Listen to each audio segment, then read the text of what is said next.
Hi, I'm Emily Leary. You might know me as a mummy too. I'm here today with Stacey Solomon as part of the Even Better baking team. And today we're making caramel chocolate choux bites. Stacey, have you ever made profiteroles?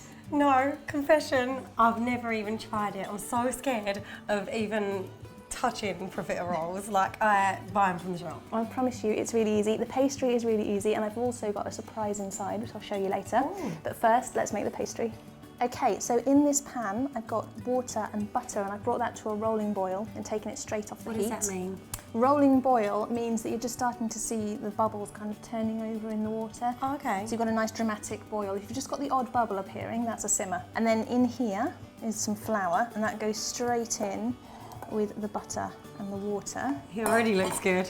And you mix that together, and it initially looks like it's gone horribly wrong, but I promise you it hasn't. As you mix it, it just starts to get slightly, you can see how it's kind of getting glossy. Oh, it smells good. It already smells good. So when you get to this sort of stage and it comes together in a ball, it needs to go into a bowl just to cool a little bit, because the next stage is adding eggs, and we don't want to add the eggs while it's still hot. Yeah, because then we'll get scrambled egg. Okay, so here's the cooled dough, and the next thing to do is add the eggs. And then here's a whisk. And you really go quite quickly with it. Go crazy. Yeah. So as you mix it, it does start to look completely wrong initially, but as you mix, it starts to come together, and that's how you get that beautiful kind of crispy shell. And this is probably the easiest pastry you can make, so that's looking great now. So you've got really nice, smooth, glossy. It's thick, but it's still quite liquid. And then this goes into a piping bag. So we're looking for 3 centimetre circles, and it can be quite hard to remember kind of what size you need. So what I've done is just drawn a few circles all the way down, and then I'll carry on across, but we'll have those as a guide. And then flip your baking parchment over so that you're not getting a felt tip on your lovely choux buns. And then another little tip, if you put a little glob onto the corners of your tray, and that will hold your baking parchment in place. Okay, so do you want to do these? Yeah, well, I'll try. Okay, here goes. That's perfect. So they will have little peaks. If you dip your finger into some water, then it won't stick to the dough, and you can just tap and get rid of the peaks.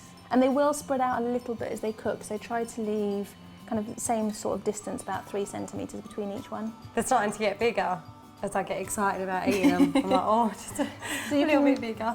So do you think your boys would like trying the piping? I'm sure they would. Whether they actually would get any on the tray or not is another story. So once these are ready, these are going to go in the oven, and they don't go in the oven for that long. It's literally just until they puff up and go golden. Are they going to go like into balls? Yep. And then we're going to do something really exciting for the filling.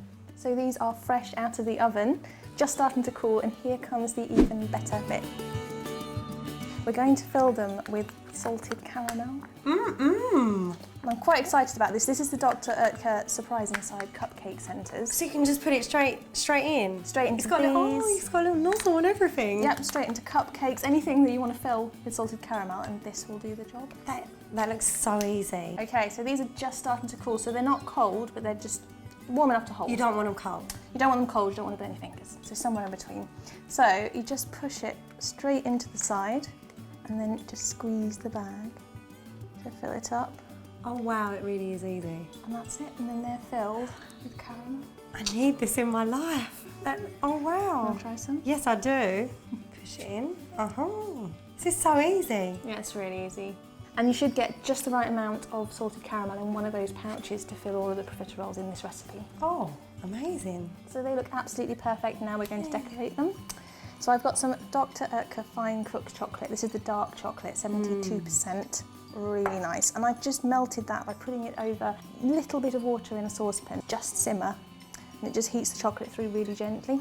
Okay. And I've done the same with just a little bit of white chocolate. Lovely. And now I'm going to grab one of these little choux bites, dip them in the dark chocolate, and then just a tiny drop of the white chocolate goes on top.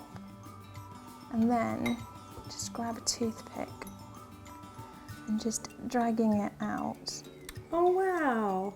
Making a sort of star pattern on the top, isn't Oh, that looks so great. It looks Isn't so that professional. cute? I can't believe we made these. And so easy. Okay, do you want to try some? Yes, I'd love to. Okay. It's a little dip. Shake it off. Yeah. I'm resisting the urge to start singing now. Little blob. Yeah, tiny blob. Tiny blob. That was a big blob. It's fine, it's fine. Who would Let's know see. I put a big blob on there? Look totally professional. I'm really proud. So as soon as those have cooled and set, they're ready to eat. Do we have to wait for them to cool? No, I just shove them in. I can't believe how easy that was. Oh. And as you bite into them, you get all of that lovely caramel. So good. And you Oh, must try goodness. the chocolate ones as well, because then you get the extra chocolate burst when you bite into them. Really good. Why not try making the caramel chocolate choux buns at home? And if you do, tweet a picture to @Dr.Oetker Bakes. And send me some. Sorry.